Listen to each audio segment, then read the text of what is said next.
Hi Twin Flames, welcome to my channel, Queen of Justice XOXO. My name is Michelle and I want to do an extensive review of Oracle and Tarot cards for you. I am a Twin Flame as well, but you don't have to be a Twin Flame to benefit from my reviews. It's just more geared towards Twin Flames to help them on their journey.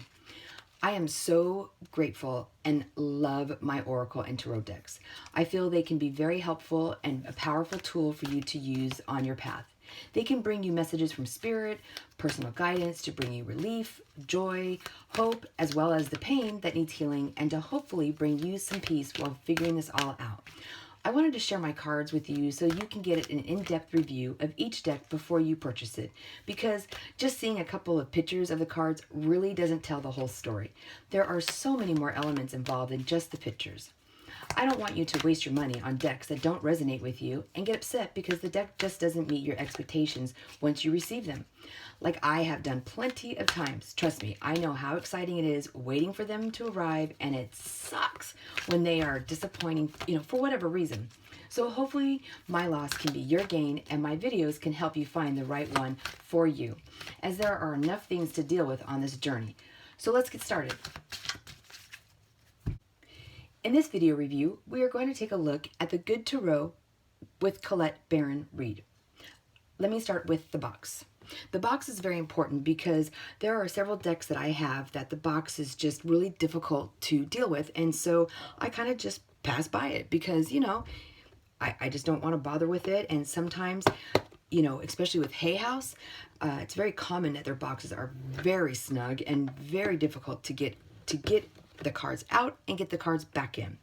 This one is, a little bit snug, but it's a pretty good size and, it works. However, sometimes it is difficult, I will demonstrate, to get the cards into the box because the box is so, the exact size of the cards pretty much. So, okay, so it does take a little bit, it's a little bit easier to get these ones out. And this box does fit pretty well. So overall, it's not so bad. There are worse ones. The next thing I want to talk to you about is the guidebook. Now this guidebook is a great little size because it's a perfect, size for your hand. It's not a big read. It's not a ginormous book. Sometimes they're just too much. I'm not here to read a novel. I want to know what the cards say. I want to get in. I want to get out. Now with this deck, it is based more with the tarot cards in mind. So if you are a beginner or don't know how to use the tarot cards, this is a great deck for you because it kind of helps you and can kind of teach you what the tarot cards are, and the imagery is just so beautiful. The only problem I do have with the guidebook is that it is broken down in sections of the elements. The major arcanas and then the minor arcanas are next. So when you have a card, let's say the Six of Water, you have to thumb through and go through all the different elements to find water, and then you can find your card. However, and let me see, there's the Six of Water right there. Let me see if I can show it to you, what the book looks like. I hope you can see that. But I do like this book because the descriptions for each card is on one page. Makes it a lot easier than the other guidebooks that have multiple pages for one card. I do like that it has some quick reference, key words, and, a little bit description. It goes into a little bit more depth, but it's an easy read. So let's just take the Six of Water while we have it here. Nostalgia, sweet memories, old flames, yearning for the security of the good old days. If I am being triggered to remember the past, I can enjoy the warm memories, but most recognize they are ephemeral. I don't even know what that word is, sorry. I don't even know. We'll just continue on. Emotion can color my recall and distort my understanding of what is happening today. I acknowledge and heal old wounds. You know what?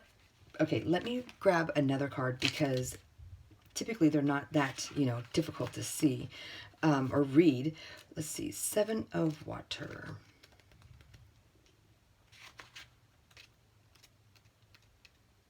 The other problem that I do have with this guidebook is that the court cards are at the beginning of the section where I'm so used to them being in the end. Sometimes I forget and I can't find them. So that is one drawback too. But, I think the imagery on the cards are so beautiful that it's worth that. So let's take the Seven of Water.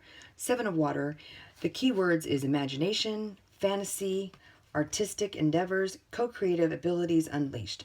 Now is the time to tune into the infinite possibilities that exist and begin to play with them. Everything begins in the world with imagination, and I seize the opportunity to dream. So, like I said, I love the keywords. It's not too wordy. It's easy. It's an easy read because, especially for these ones, you can't just look at the card for majority of them and know, what they represent. So you are going to have to look at the guidebook for that. So overall, the guidebook is pretty good. I saved the best for last, so let's take a look at the cards. We will start with the description of the cards. Cards are very well made. They have a nice thick cardstock. However, since there are 78 of them, and they are pretty big, that's a massive deck of cards that you have to hold in your hand to shuffle. And my hands are pretty big, and I have a hard time shuffling these cards. So let me try it horizontally. I usually can't do it, but let's give it a try. So I'm getting it. I think because I've used these a lot, so I'm getting a little better at, it just takes a lot of muscles to fold those cards. I usually shuffle vertically, and I just let the cards fall into place. That seems to work better for me. However, when you do that, then they kind of tend to stay together. I really like my cards getting mixed up so that, the next time I use them, I get completely different cards, or I don't get, combinations of the same. So, maybe just shuffle them more. If you do have small hands, I would suggest that you separate the deck maybe in two and shuffle, separately. That would probably help you. Now, on this one, I do have to shuffle a little slower than usual, and I do have to grab a little bit harder because of the thickness of the cards and because of how massive these cards are.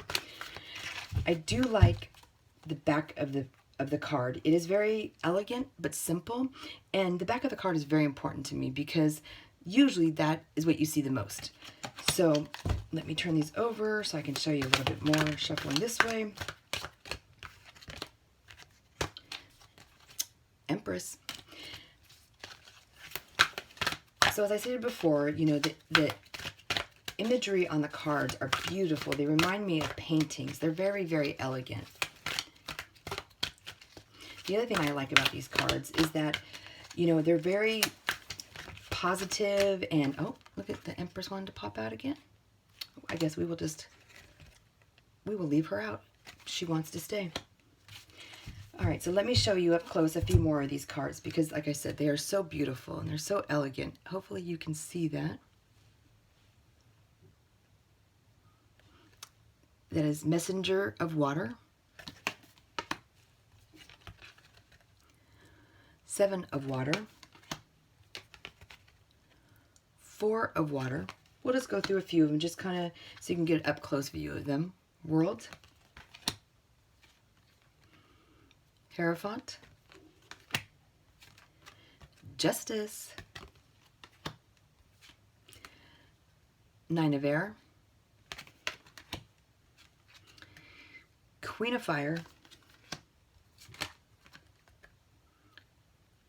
some of the blue ones are hard to see, I apologize, 4 of Air, and the last one, Transformation. So overall, I think this is a great deck of cards. It's great if you don't know the tarot very well and you want to use it in place of, you want to use oracle cards instead of the tarot cards. However, I do think I would rate this deck as a 2 or 3 out of 4 suits. And the only reason why I say that is because I feel like if you are new to oracle cards, that it may be a little difficult for you to shuffle. And it's also a little bit harder to, look at the cards and know exactly what they represent and what they mean, so you spend a lot of time looking in the guidebook. But for somebody who's been doing it for a while and who may be more comfortable and more familiar with the tarot deck, I would give it a 3 for them. But again, like I said, the pictures are so elegant and they're just really pretty and stunning to look at. And I do love the positive affirmations that are in the guidebook. So, we could always use more positivity in our life. So for overall, I believe this is a good deck for twin flames and can be very helpful on the journey. But again, it's a personal preference for sure. I will include links below in the description box to Twin Flame readers who use this deck in their videos so you can see more of the cards, especially to see a more objective view of their meanings, what the different combinations could mean, that reader's interpretations, and lessons they are picking up by looking at the pictures to help you understand the message Spirit is trying to give you. If you would like to see more of my video reviews with my other decks from my collection, please hit the subscribe button, as I have a lot of decks I want to share with you. Ones I like and the ones I don't. I hope this helped you decide if this deck resonates with you or not. If so, I included a link to where it can be purchased at as well. Until the next deck, happy shuffling!